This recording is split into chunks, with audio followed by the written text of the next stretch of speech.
So now I am going to discuss about some important malignancies in children. I will start with hematological malignancies.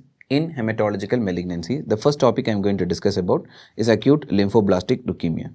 Please remember that this is the most common overall type of leukemia in children and the most common overall malignancy in children. Okay, right. The peak age group for acute lymphoblastic leukemia is 2 to 5 years. And it is more commonly seen in the boys compared to girls. And for your exams, you need to remember that there are some risk factors associated with leukemias in children. There are some risk factors. The risk factors for acute lymphoblastic leukemia can be remembered as in the alphabetical order as A, B, C, D, E and F. Okay. A stands for a condition called ataxia telangiectasia. Okay, which is also associated with immunodeficiency. B stands for Bloom syndrome. B stands for Bloom syndrome. C stands for severe combined immunodeficiency. You can just remember C for combined immunodeficiency. It's a severe combined immunodeficiency. D for the well-known chromosomal disorder. What is that? Down syndrome. Down syndrome. E stands for environmental factors, which includes conditions like radiations, okay, radiation exposure. F stands for Lee-Fromeny syndrome.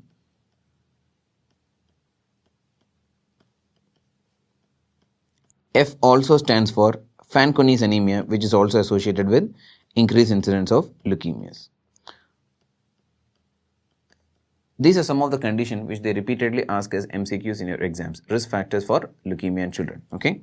Now talking about the types of leukemia, the types of leukemia are based on the cell of origin. Okay. The most common type happens to be the progenitor B cells. Progenitor B cells, or what we call it as a pre-B cell.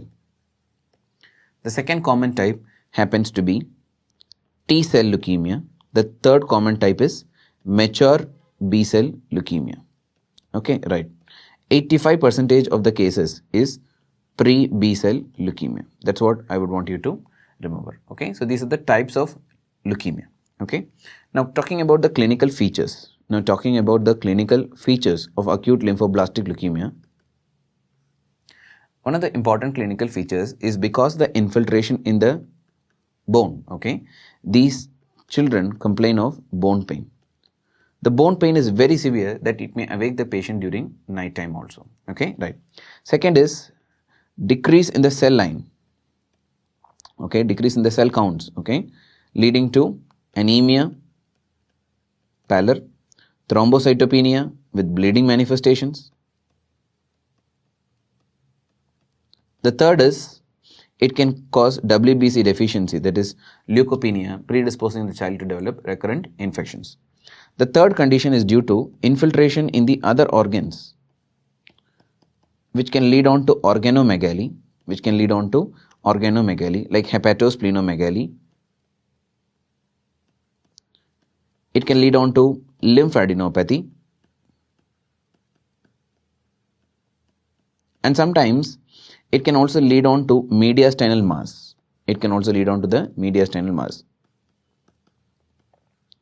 Sometimes when the mediastinal mass or the lymph nodes are enlarged, okay, to such an extent, they may even compress, okay, the superior vena cava, causing congestion in the face region, causing dilated veins over the chest, and this is called as a superior vena cava syndrome, SVC syndrome. This is due to compression from the mediastinal mass or the lymph node associated with leukemia. And this is very commonly associated with T cell type of ALL. This is very commonly associated with T cell type of ALL. So SVC syndrome, known association is with T cell ALL. Okay, right. So these are the important features I would want you to remember regarding ALL. How do you make a diagnosis of leukemia? Well, you have to do the bone marrow aspiration. Okay, you have to do the bone marrow aspiration. The bone marrow aspirate shows more than 25% blast, that is lymphoblast, then you can be sure that the diagnosis is acute lymphoblastic leukemia. Are you able to follow this? Right. So this is about the diagnosis, features and the types of acute lymphoblastic leukemia. Now once a child is classified, is diagnosed as leukemia, we divide it for the purpose of prognostication into two things. Okay, one is called as a standard risk, the other one is called as a high risk. Standard risk and the high risk. Okay, the first criteria is regarding the age. When the age is between 2 to 10 years, it is classified under standard risk. When the age is less than 1 year or more than 10 years, it is called as a high risk. We're able to follow this. That is number one. Number two is the gender. Female gender is standard risk. Male gender is high risk. Are you able to follow? Right. The third one is based on some important features. For example, organomegaly, mediastinal involvement, or CNS features, central nervous system involvement. If they are absent, it's a standard risk. And if it is present, okay, it's a high risk. Especially the massive hepatosplenomegaly and all will be called as a high risk category. Are you able to follow this? Okay, right. Then the next one is the initial WBC count. Initial WBC count. Less than 50,000 per cubic millimeter is considered to be standard risk. More than 50,000 per cubic millimeter is considered to be high risk. And for your exams, please remember, this is one of the repeatedly asked question. Okay. And this is one of the factors which will decide the success of the treatment. Okay. Very high WBC count at the time of diagnosis itself tells you that the response to the treatment may not be very good. Okay. So please make a note of it. Individually, this is one of the very important factors deciding the outcome. Okay. Right. Then talking about the subtype or the types of leukemia. Okay. Please remember the pre-B cell, which is the most common type, comes under the standard risk. Okay. The mature B cell comes under high risk. Okay. Now this T cell variety comes under the intermediate group. It is not standard, it is not high risk, it's coming under the intermediate risk. Please make a note of it. Okay. Right. And initial response, if it is good, then it is a standard risk. Then some important genetic factors. Can decide the risk. Okay. For example, if the child is having hyperdiploidy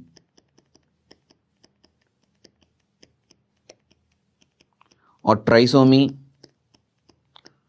4 or 10, then it's a standard risk. Okay.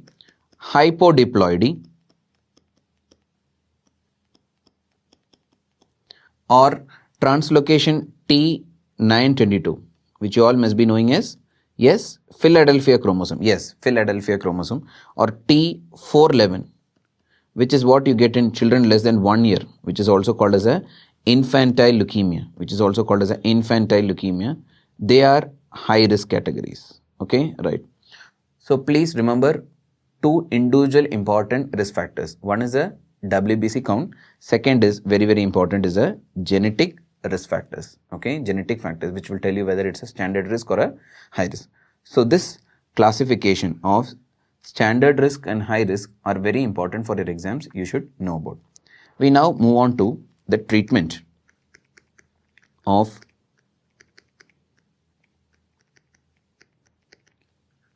leukemia. The treatment of leukemia is divided into different phases. The first phase is called as the induction phase.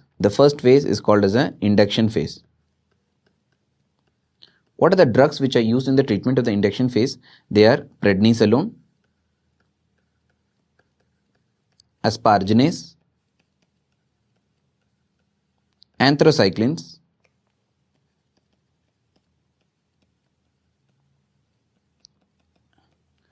and vincristine. These are the drugs which are used in the initial phase, or what we call it as a induction phase. Okay, right. Now, at the end of the induction phase, okay, now it is recommended that we do something called as a minimal residual disease identification. This is done by special techniques like flow cytometry or PCR, which tells you about the minimum blast which may be remaining, okay, even after the end of induction therapy.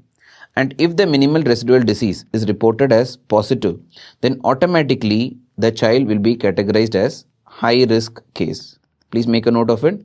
Presence of minimal residual disease at the end of the induction phase is categorized as a high risk disease. Please make a note of it. Okay, right. So that's about induction phase. The second thing in the treatment is something called as a prophylactic CNS therapy, because most of the times, okay, a child with a leukemia has got some mild neurological involvement, okay, which if not treated may lead to a severe disease. So that's why we always give prophylactic CNS therapy. So how do you give it? You give it in the you give it as intrathecal methotrexate. You give it as intrathecal methotrexate. So how do you give it? You do the lumbar puncture, and once you have entered the space, okay, you are going to inject methotrexate. That's how you give intrathecal methotrexate. Okay, so that's about prophylactic CNS therapy. The third stage, okay, after this prophylactic CNS is called as a consolidation phase. What we call it as a consolidation phase. Consolidation phase is also called as an intensification phase.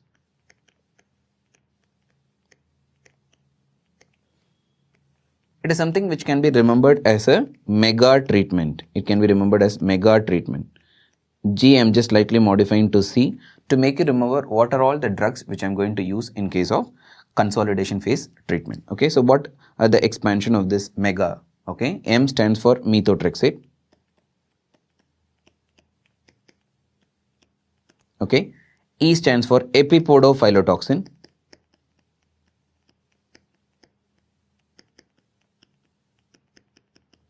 C stands for cyclophosphamide.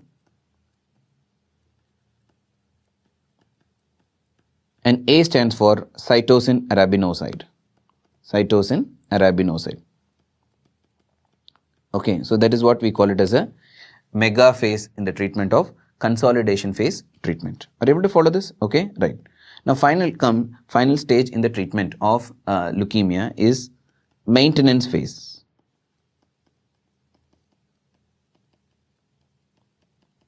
In the maintenance phase, okay, two drugs are used which can be remembered as starting with the alphabet M. M for maintenance, M you also remember for methotrexate,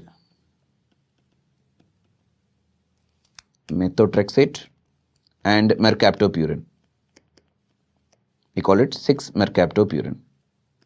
Okay, so M for methotrexate, M for mercaptopurine. So that's how we remember the maintenance phase treatment. So this is about the discussion of leukemia, acute lymphoblastic leukemia in children. Now I am going to discuss about acute myeloid leukemia, which is the second most common type of leukemia in children. Compared to acute lymphoblastic leukemia, they are very rare. Okay.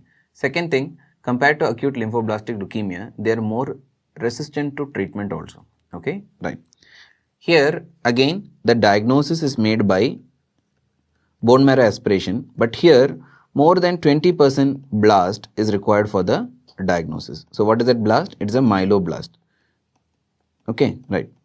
Previously, when I was discussing ALL, I was telling you more than 25% blast, but for AML, it is more than 20% blast.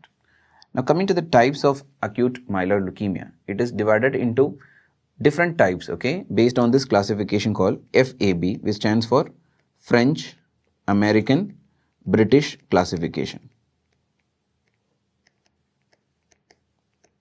M0 to M7, M0 to M7, okay.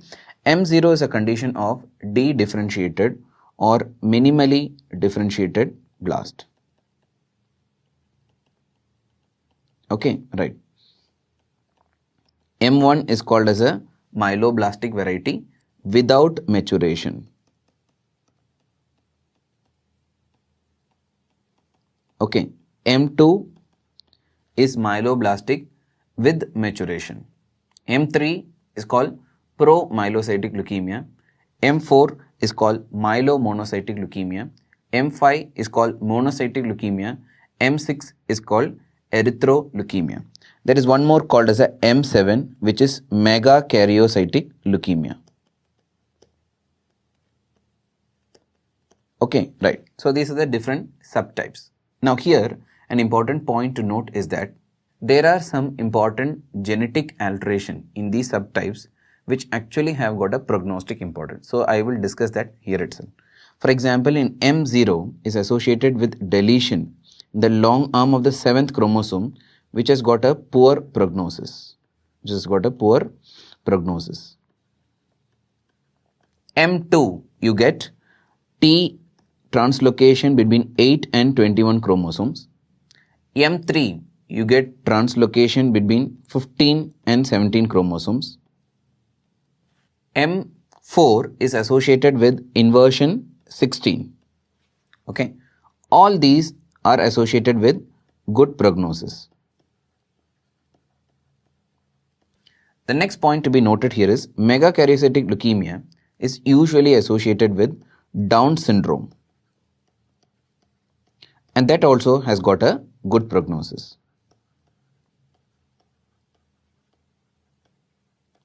Okay, right. So talking about the clinical features. The features of acute myeloblastic leukemia are similar to ALL or similar to acute lymphoblastic leukemia, except that there is no lymphadenopathy and usually there is no hepatosplenomegaly.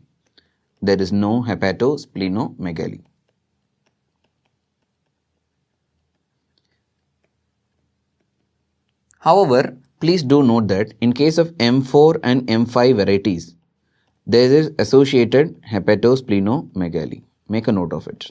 Okay, right. M4 varieties and M5 varieties, you have got associated hepatosplenomegaly. Okay. Another finding which you can notice in this picture, you can see this side, there is hypertrophy of the gums, gum hypertrophy, which is usually noticed in M4 variety. Okay, right. And one more important finding which you can get in case of acute myeloid leukemia is this finding. What is that? It's called as a chloromas, which is due to accumulation of an enzyme called myeloperoxidase. Okay, myeloperoxidase. So some additional findings, okay, you have to note in case of acute myeloid leukemia in comparison to acute lymphoblastic leukemia. One last point in the features is that there is one variety of acute myeloid leukemia which is associated with increased risk of disseminated intravascular coagulation, and that is M3 varieties. Okay, so these are the clinical features of acute myeloid leukemia which you need to know for your exams. Now some points about leukemia and Down syndrome. Please remember, children with Down syndrome are at increased risk of leukemia. And in Down syndrome, the most common leukemia encountered is acute lymphoblastic leukemia. Please remember, in children less than 3 years, acute myeloid leukemia is common, but overall most common is always acute lymphoblastic leukemia. Remember to follow this, okay, right. And Down syndrome also have got one more type of something like a variant, okay, of leukemia seen in the newborn period, which is called as a transient myeloproliferative disorder,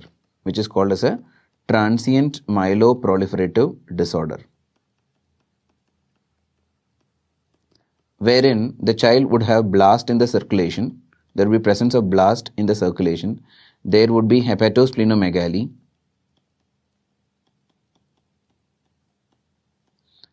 and a mutation called GATA1 mutation. However, please do note that it's a transient condition and usually will settle spontaneously. However, a very important point to note is that in Down syndrome children who had transient myeloproliferative disorder, okay, in the newborn period, 20% of them go on to develop leukemias. So these children should be followed up. Okay, so these children should be followed up. So these are the points I would want you to remember regarding leukemia and Down syndrome. Next, I am going to discuss about lymphomas in children. As we all know that lymphomas are classified into Hodgkin's lymphoma and non-Hodgkin's lymphoma. First, I am going to discuss about Hodgkin's lymphoma. The typical age group for Hodgkin's lymphoma is 15 to 19 years. That is, adolescent children are usually affected. Please also note that Hodgkin's lymphoma has a bimodal age distribution. Bimodal means two peak age groups. One peak age group already I have mentioned is 15 to 19 years.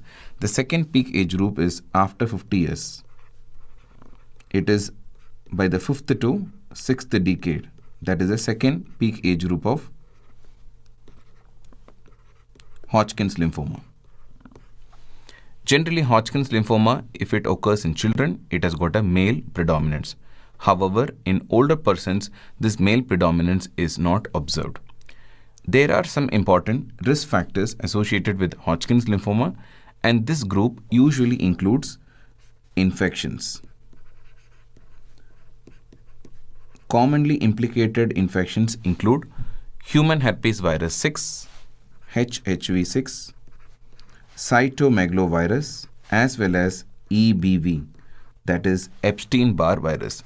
And please remember, Epstein-Barr virus association is commonly asked in your exams, and Epstein-Barr virus infection confers 4-fold high risk of developing Hodgkin's lymphoma. This is an important question that you should know about. Other set of conditions associated with Hodgkin's lymphoma include autoimmune disorders. In this group, disorders like SLE, ITP, that is immune or idiopathic thrombocytopenic purpura, have been implicated as associated factors in Hodgkin's lymphoma. Okay, so this is the basic introduction to Hodgkin's lymphoma. Now, let us look at what are the clinical presentation in Hodgkin's lymphoma. Please remember, the most important feature is lymphadenopathy. There are certain characteristic features of lymphadenopathy which you should know. Generally, cervical group of lymph nodes are affected, and it is usually a painless lymphadenopathy. This is an important point. It's a painless lymphadenopathy. And if you look at the consistency of the lymph nodes, it is usually firm and rubbery in consistency. Very important point again. Either you get discrete set of lymph nodes which are affected, or lymph nodes may be joined with each other or having a matted appearance. Okay, so very important to note is the lymphadenopathy. Okay, next group of manifestation includes constitutional symptoms. These include fever of more than 38 degrees centigrade, drenching night sweats, profuse sweating in the night time, and third important is weight loss. Weight loss, more than 10% of weight loss in the preceding 6 months. That is actually called significant weight loss associated with Hodgkin's lymphoma. Now, here is an important point I want you to remember, that presence of constitutional symptoms is given a grading as B, or we can generally remember as B symptoms. Okay, and when constitutional symptoms are absent, the grading is A. Okay, so whenever we describe Hodgkin disease or we stage the Hodgkin disease, we use the words A and B. A means absence of constitutional symptoms, B is presence of constitutional symptoms. I am going to tell the reason why presence or absence of constitutional symptoms is important. If constitutional symptoms are present, it helps in prognostication. Generally remember, presence of constitutional symptoms confers a less prognosis compared to absence of constitutional symptoms, which has a good prognosis. That is number one. Second thing is regarding the treatment. Presence of B symptoms or constitution symptoms indicates need for aggressive treatment. That's an important point. You'll be seeing later that in the treatment of Hodgkin's disease, I would be telling that if B symptoms are present, you should give some additional treatment or aggressive treatment. That is the importance of knowing whether constitutional symptoms are present or not in a patient with Hodgkin's disease. Okay. Sometimes patients can also present with asymptomatic mediastinal mass also. This is usually involving the anterior mediastinum. Okay, these are the usual presenting features of Hodgkin's lymphoma. Now let us look at some types of Hodgkin's lymphoma. They are pathological classification. Okay, they are divided into classical type and nodular type. Nodular type is also called as a lymphocyte predominant type. Now this classification is based on pathological features of Hodgkin's disease, okay, as well as some molecular differentiation is also possible. For example, the classical Hodgkin's disease usually has CD15 positivity and CD30 positivity, whereas nodular or the lymphocyte predominant type doesn't have CD15 and CD30 positivity. Instead, it has CD20 positivity and CD45 positivity. This is an important distinguishing point. We all know that CD are the markers which are cluster of differentiation markers. Okay, that is number one. The second point of differentiation is based on the pathological appearance. Classical variety is further divided into few varieties. Number one is nodular sclerosis. Number two variety is mixed cellularity. Number three variety is lymphocyte rich type, and the last variety is a lymphocyte poor type. These are the four subcategories under the classical variety. Under lymphocyte predominant, there is only one variety which is already given as lymphocyte predominant type of Hodgkin's lymphoma. Okay, right. Now, out of these different types I have mentioned, there are a few important one-liners here. Overall, the most common type is nodular sclerosis, and overall meaning worldwide it is the most common type. In India, the most common type is mixed cellularity. Okay, this is an important MCQ question you should know about. Next important one-liner is, in mixed cellularity, males are more commonly affected than females, whereas in nodular sclerosis, it is opposite. Females are more commonly affected than males. That's the second important one-liner. Third important one-liner is association with Epstein-Barr virus. Remember this important point. Mixed cellularity, lymphocyte-rich, as well as lymphocyte-poor varieties are all associated with Epstein-Barr virus. Very, very important. Okay. EBV positive. Among them, lymphocyte-poor type has got 90% association with Epstein-Barr virus, or a very high association with Epstein-Barr virus. That is an important point to be noted. Okay. Whereas nodular sclerosis is usually not associated with Epstein-Barr virus, and a lymphocyte predominant variety is also not associated with Epstein-Barr virus. This is again important one-liners you should note about. Okay, now talking about the association, lymphocyte poor variety also has a high association with HIV infection. HIV infection. Okay, this is an important MCQ point. And lymphocyte poor, as the name itself suggests, is characterized by very low inflammatory infiltrate, and because of this, it has got a very, very poor prognosis. You can infer from the name itself, lymphocyte poor is having a poor prognosis. The other name or lymphocyte poor is the lymphocyte depleted type. Next important point to be noted is nodular sclerosis as well as the lymphocyte predominant type. They have a excellent prognosis. Okay, very good outcome. That is what is the meaning of excellent prognosis. These are important one-liners which are commonly asked in your exam, which you should know about. Next, we are going to look at the pathological appearance of Hodgkin's lymphoma. Please remember, if you want to make a diagnosis, the investigation of choice is always excisional biopsy from the lymph node.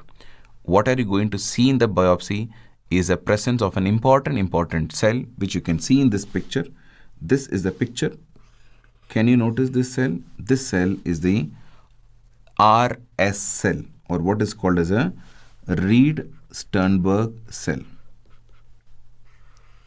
Okay, Reed-Sternberg cell. Presence of this cell is the hallmark feature of Hodgkin's lymphoma, because very soon I am going to tell you about non-Hodgkin's lymphoma. There, if you do the biopsy, these Reed-Sternberg cells are absent. Okay, and that is a basic difference between Hodgkin's and non-Hodgkin's lymphoma. Presence of RS cell, Hodgkin's lymphoma.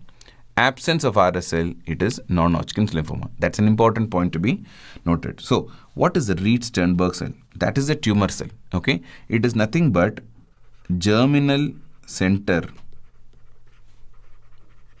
B cell or the B lymphocyte that has undergone malignant transformation. Okay, this is the classical description of Reed-Sternberg cell, which is a classical cell of Hodgkin's disease. Now, very characteristic appearance which you can notice in the cell is, look at that nuclei in the surrounding area.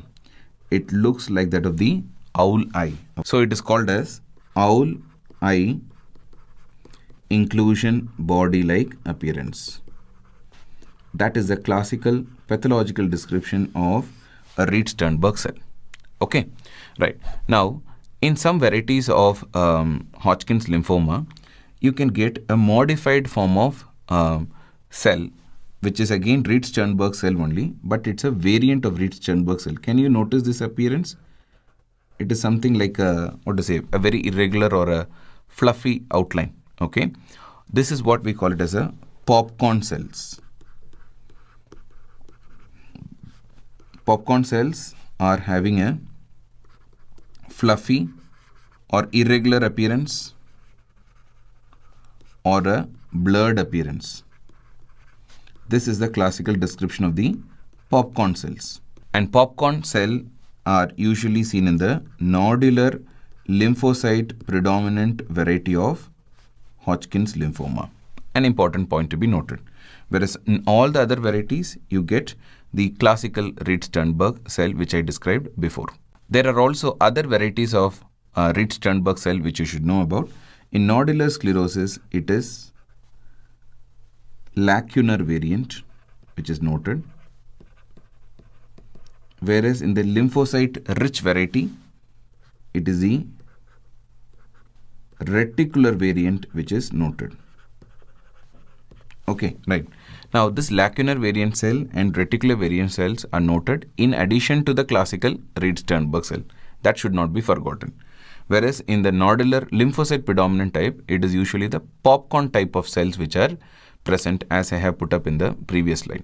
So, these are some important points to be remembered regarding the different types of Hodgkin's lymphoma. Now, we move on to the staging of Hodgkin's lymphoma, which is called as a modified Ann Arbor staging. This is the diagrammatic representation of that staging. You can see that in a stage 1, it is a single lymph node which is affected. Usually, it is a cervical lymph node which is affected. That is a stage 1. And most of these children present at this stage. Next is stage 2, where you can see more than or equal to 2 lymph nodes are affected. LN is the lymph nodes. However, it is on one side of the diaphragm. This is the diaphragm outline. Only one side of the diaphragm is affected. One side of the diaphragm is affected. Then it is called as stage 2. Okay. Now in stage 3, you can see there are multiple lymph nodes on both sides of the diaphragm. That is an important point. Both sides of the diaphragm is affected, right? And multiple lymph node. That is stage 3. In stage 4, you can see that in addition to lymph nodes getting affected, can you see that the liver is affected? This pelvic bone is getting affected. So this is called as a disseminated disease. Stage 4 is called as a disseminated disease. That is stage 4. Okay, in each of these stages, we can describe or add A or B. A is absence of B symptoms, as I described before. B is constitutional symptoms like fever, night sweats, and weight loss. So every stage you are going to put either A or B depending on the absence or presence of constitutional symptoms. Then there are some other descriptions also. X refers to a bulky tumor of more than 10 centimeter in size. E refers to extension to an adjacent extra lymphatic site. E stands for the extra lymphatic site. Okay, for example, a lymph node is affected. The very nearby area, like a tissue in that nearby area is getting affected, then you call it as E type of disease. So E refers to extension to an extra lymphatic site. That is the point. This is about the Ann Arbor staging of lymphoma. Okay. Now very important to note here is, based on the staging, we divide the disease into low risk disease and high risk disease, because the treatment is going to be slightly different for each of them. Low risk refers to stage 1 or stage 2. I am talking about the modified Ann Arbor staging. Absence of B symptoms.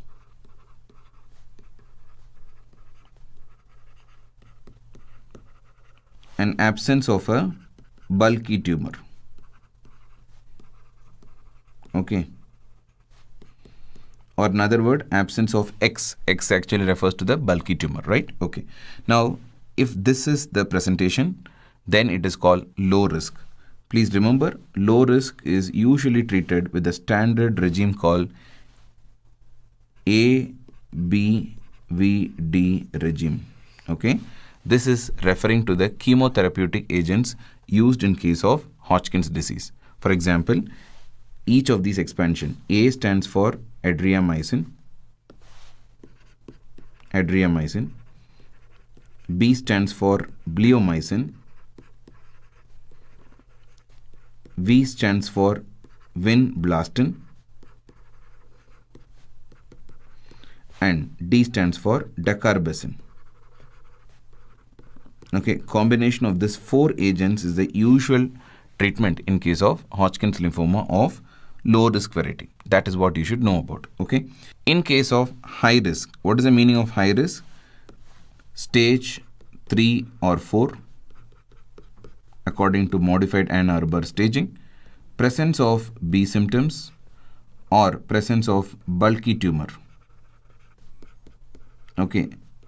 If any of this is there, it is called as a high risk disease. Please remember, in case of high risk disease, in addition to the previous chemotherapeutic agents, you also have to add additional things. One is the bleomycin, that is number 1, and number 2 is etoposide. Okay.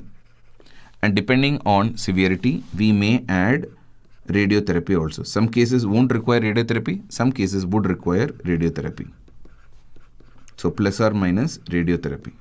This is what is indicated in the treatment of Hodgkin's lymphoma. So remember, it is always according to staging into low risk and high risk. That is why if you can recollect with the fact that when I described the clinical features itself, I said constitutional or B symptoms are important. If B symptoms are present, you have to give additional treatment or aggressive treatment, which is what I have described now. That is about the discussion of Hodgkin's lymphoma in children.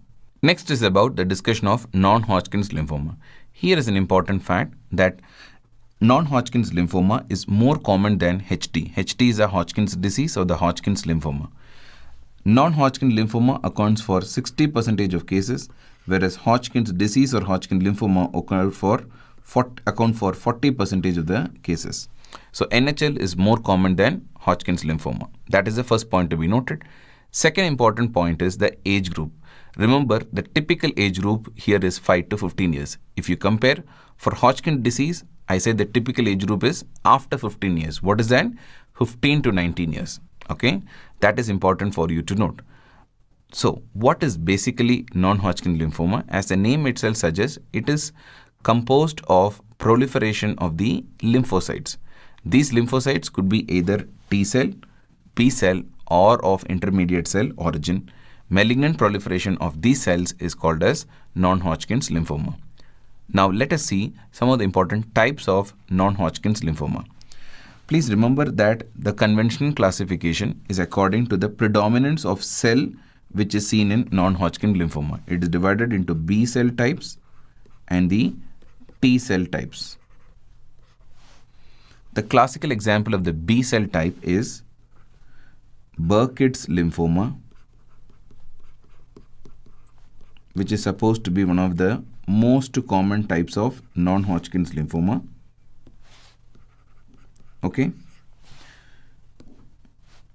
Next is about DLBCL. What is that? Diffuse large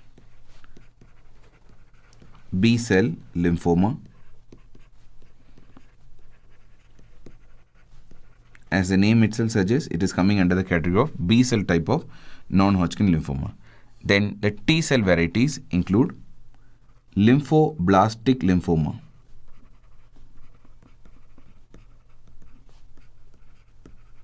right?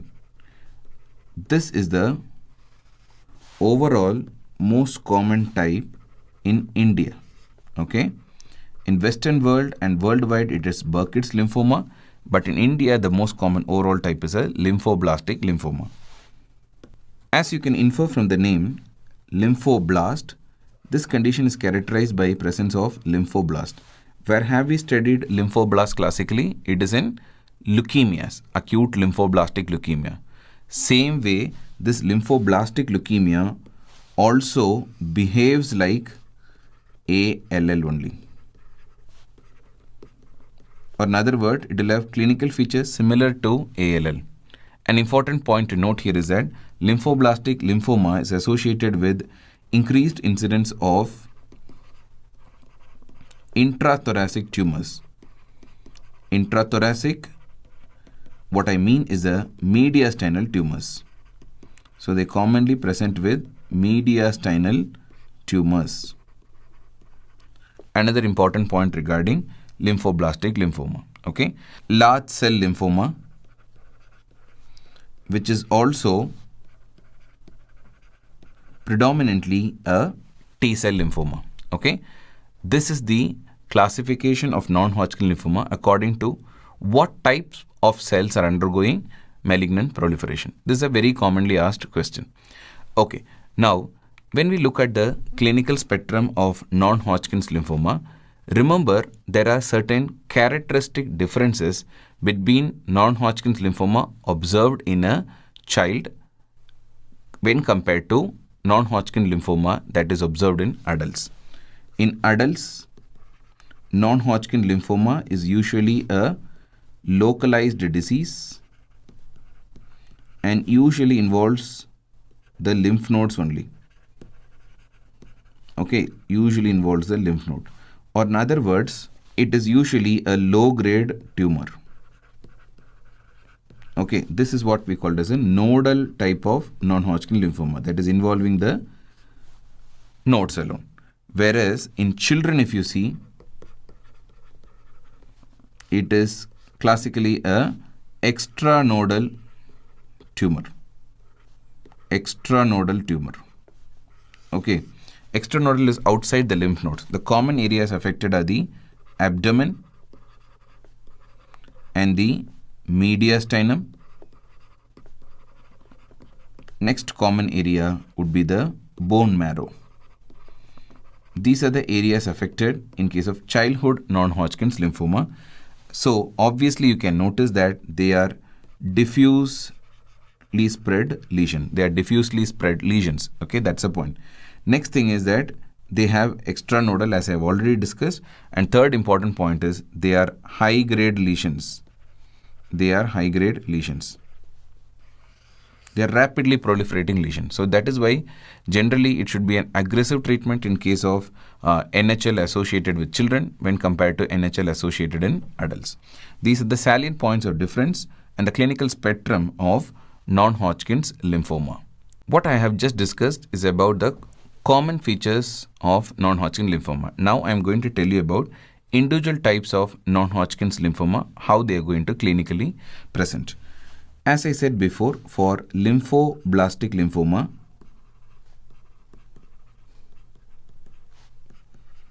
it behaves like what? It behaves like ALL or acute lymphoblastic leukemia. However, I said very clearly before itself, they present as mediastinal mass. Okay, mediastinal mass, or they present as intrathoracic tumors. This is an important association for lymphoblastic lymphoma. Next is regarding Burkitt's lymphoma. Very, very important point to note here is this is the type of non-Hodgkin lymphoma which has got an association with Epstein-Barr virus. Very, very important question again. Do you remember in the previous Hodgkin's lymphoma I said most of the cases will have EBV association, but in case of non-Hodgkin lymphoma, usually it is the Burkitt's lymphoma that has association with Epstein-Barr virus. Another infection with which it is associated is malaria.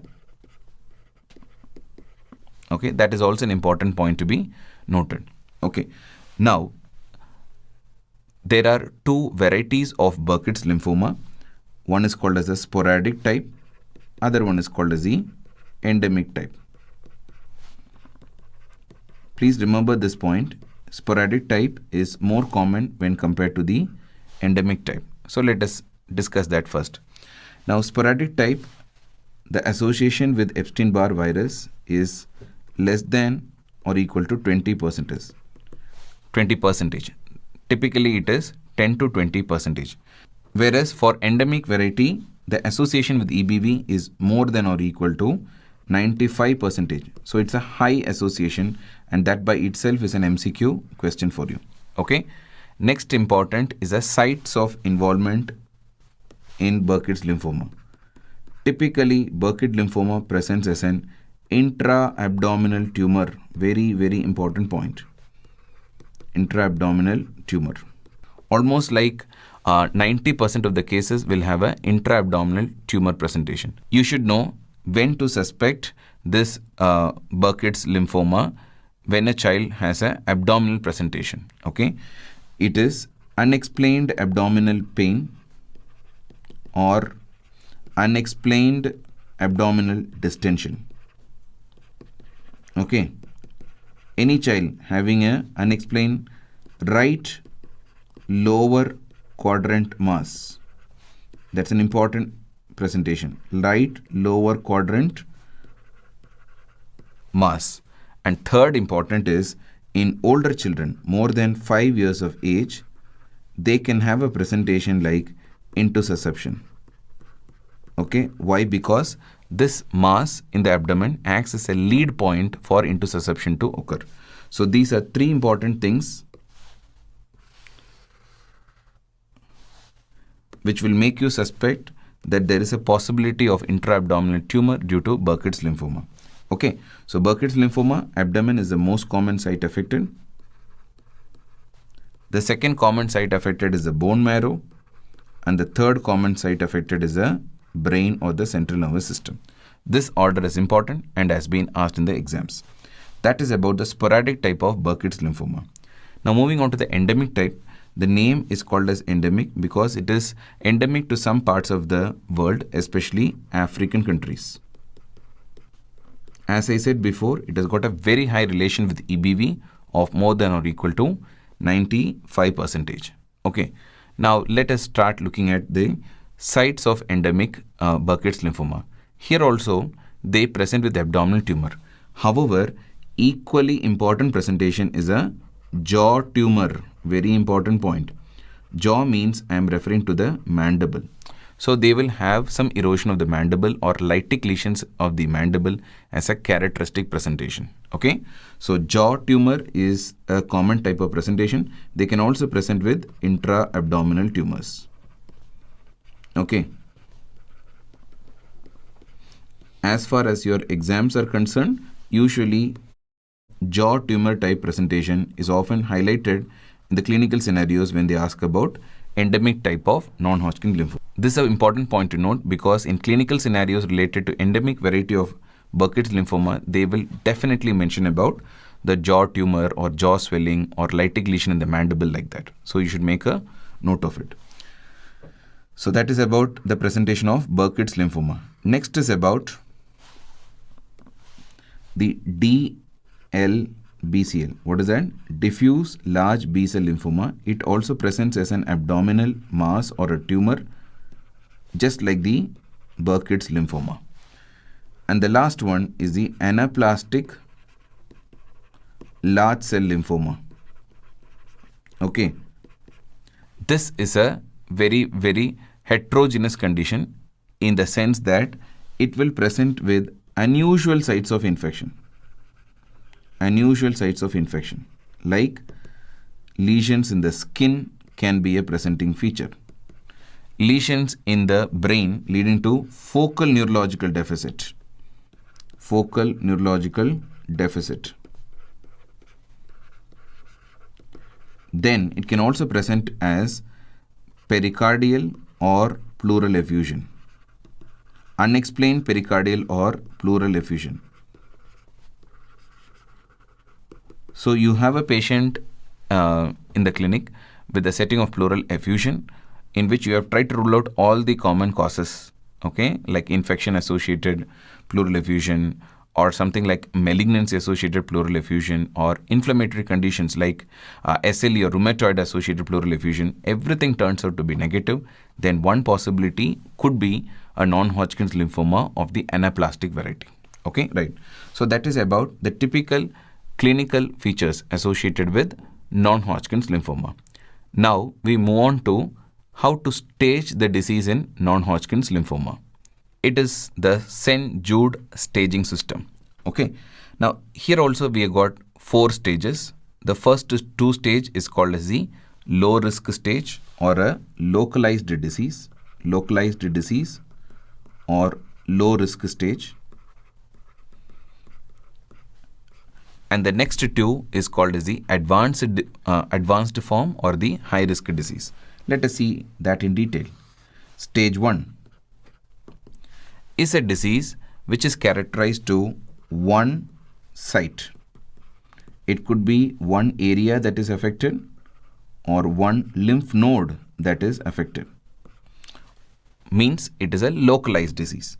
So it's a single tumor related to only one site without involvement of gastrointestinal tract, that is the abdomen, and without involvement of mediastinum.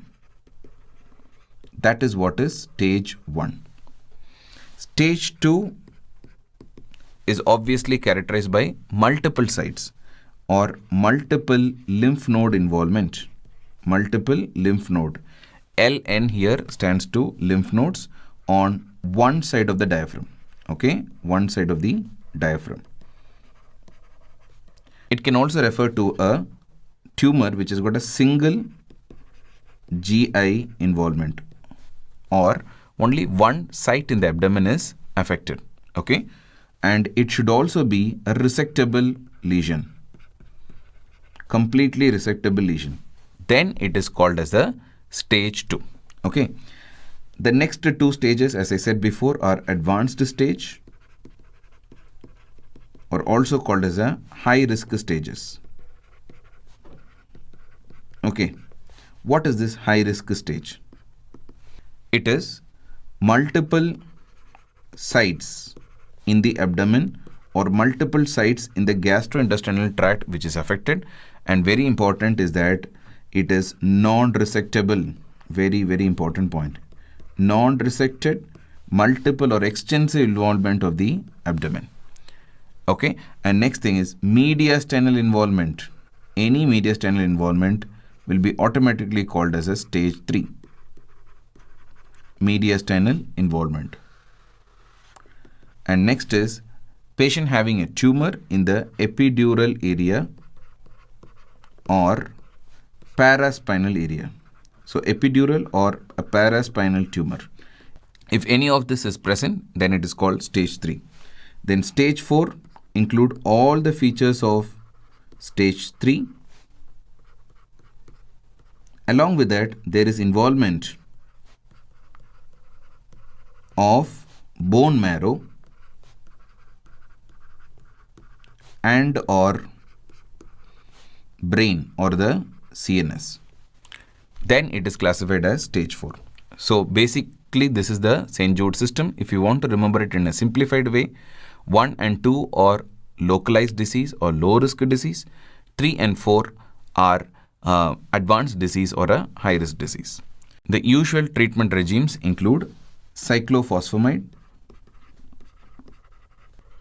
vincristine, prednisolone, that is the steroid, along with doxorubicin. Okay, this is the usual chemotherapeutic agent used in the management. And if it is a high risk lesion and all, you may have to add on another medication like methotrexate. To this regime, you will add methotrexate. Okay, that is usually indicated for high risk lesion. But please remember that usually non-Hodgkin's lymphoma in children, as I discussed before, are usually high grade lesion. So generally aggressive treatment combining all the chemotherapeutic agent which I have mentioned here are usually used in the treatment of non-Hodgkin's lymphoma. Okay, last in this topic of hematological malignancies, I am going to discuss about Langerhans cell histiocytosis or LCH. This condition is also called as histiocytosis X. This is because X refers to the mysterious nature of this particular condition. Okay, right? There are so many theories proposed as to what is the origin of the disease. That is why people called it as histiocytosis X. One thing for clear is that usually these lesions are non-malignant conditions, are benign disorders. Okay, so it's a proliferation of cells but of benign nature. Okay, now the proliferating cell in Langerhans cell histiocytosis is believed to be Langerhans-like cells, as the name itself indicates. We all know that Langerhans cells are tissue resident macrophages in the epidermis of the skin.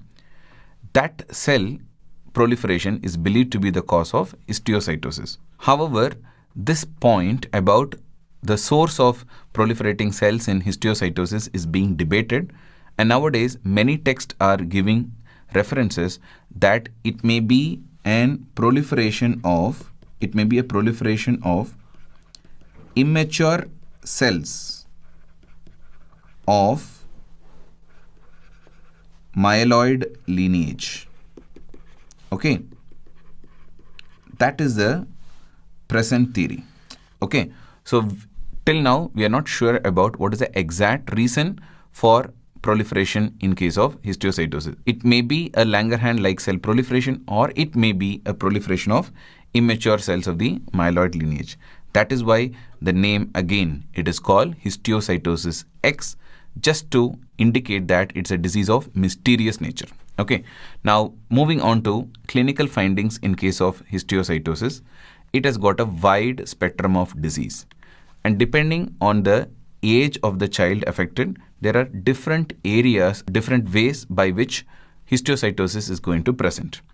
However, the most common overall site is in the bone, where it presents usually as lytic lesions in the bone.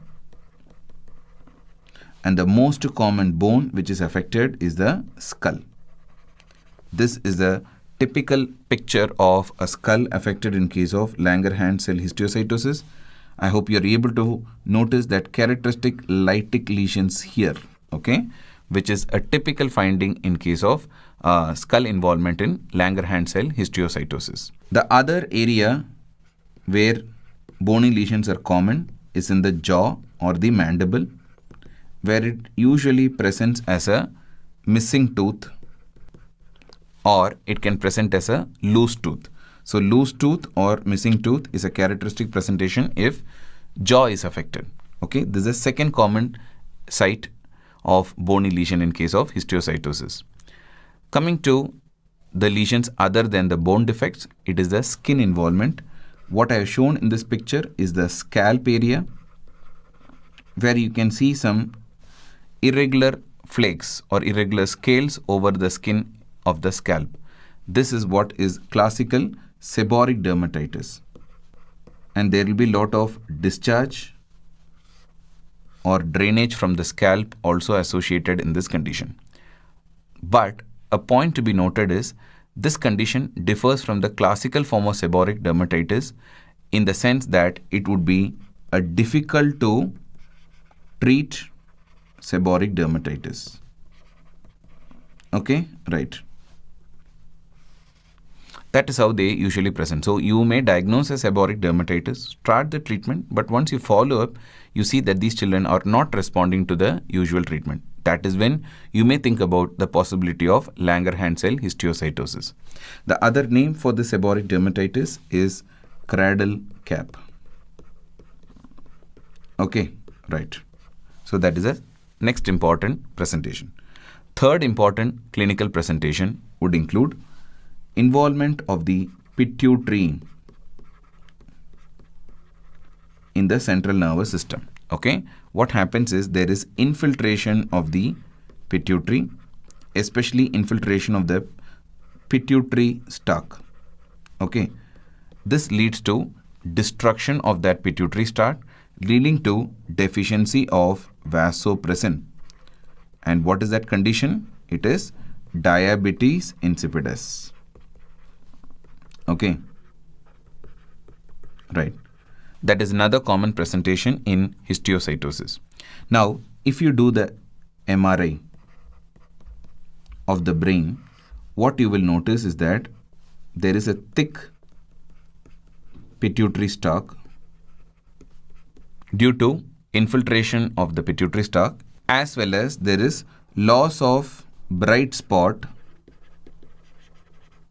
in the posterior pituitary. This is because of loss of vasopressin granules noted in diabetes insipidus. Okay, right. So that is another important finding in histiocytosis. As I said before, Langerhans cell histiocytosis has a wide clinical spectrum of disease. Okay, so depending on age group of the children affected, you can have different types of presentation. For example, older children or adolescents, they present with eosinophilic granuloma, which is lytic lesions of the skull. Okay, they have only lytic lesions in the skull. Then it is called as eosinophilic granuloma type presentation. Relatively a simple type of histiocytosis. Next is a slightly more severe type of histiocytosis called Haematological disease. This is usually seen in children who are presenting between the age of 2 to 6 years. And this is a condition which is characterized by a triad. The triad is bony defects in the skull called as a calvarial defects, which is nothing but bony defects in the skull. Next is DI or diabetes insipidus, and third is exophthalmos. Okay, right. These are the triad of lesions noted in case of Haematological disease. Okay, the next form is letter sieve disease, which occurs in young children less than the age of 2 years. This is actually a more severe form called as a systemic form, which is characterized by systemic manifestations of fever, irritability, weight loss, as well as some of the organ systems can be affected, like liver is affected, resulting in cirrhosis. and some neurological features in the form of ataxia and dysarthria. So you can see that this is a very severe form of Langerhans cell histiocytosis. The last condition is called as Hashimoto-Pritzker disease, which actually occurs in the neonatal period. It is relatively rare, but if it occurs in the neonatal period. Now this condition is also called as congenital self-healing form of histiocytosis, meaning that this condition will spontaneously settle on its own within the first 1 or 2 months of life itself. Okay, so that is what it's called as a self-healing form, and typically it is a cutaneous form of histiocytosis. It is a cutaneous form of Langerhans cell histiocytosis. So only skin involvement is noted in this condition. Okay, that is called Hashimoto-Pritzker disease. So please remember, there are different types of presentation like eosinophilic granuloma, Hand-Schüller-Christian disease, letter-received disease, and Hashimoto-Pritzker disease. Okay, how to make a diagnosis of histiocytosis? It is by biopsy from the affected area. Okay, and in the biopsy specimen, you can also do immunohistochemistry. That immunohistochemistry reveals some markers which are positive, which includes the CD markers, CD1A as well as CD207, which is also called as a Langerin marker. That Langerin marker will be positive. And this Langerin positivity has been asked in the exams. So please make a note of this. Another marker which is positive in this condition is S100 positivity. That is again one more commonly asked exam question. Okay, so immunohistochemistry is to identify the markers. Next thing which you can do in the biopsy specimen is electron microscopy. And this electron microscopy reveals a very, very characteristic picture in the form of granules called as the Birbeck granules. And these Birbeck granules gives rise to the appearance what you can see here. What is that appearance? Very, very characteristic tennis racket appearance. Okay, please remember, this appearance is noted only under electron microscopy. That's an important point to note here. So these are the diagnostic findings in case of Langerhans cell histiocytosis. Finally, we go to the treatment of LCH. Treatment divides on whether you have a single lesion or multiple lesion. In case of single lesion histiocytosis, the usual treatment is curettage of the lesion. Usually single lesions are lesions in the bone. You can do curettage of those bony lesion. If it is not responding to curettage, you can go for intralesional administration of steroids. Intralesional steroid therapy can be administered. These are the common options available for single lesion histiocytosis. If it is multiple lesions, then you have to go for chemotherapy. The commonly used chemotherapeutic agents are vinblastine, steroids, mercaptopurine, and etoposide. Okay. And in spite of all these medications, if the patient is not responding or it is a refractory disease, then what drug is useful? This is an important MCQ question. It is cladribine. Okay, this has been asked in one of the exam. What is the medication of choice in the treatment of refractory histiocytosis? It is cladribine. Okay, so that is about the outline of management in case of histiocytosis. With that, I complete the discussion of hematological malignancies in children.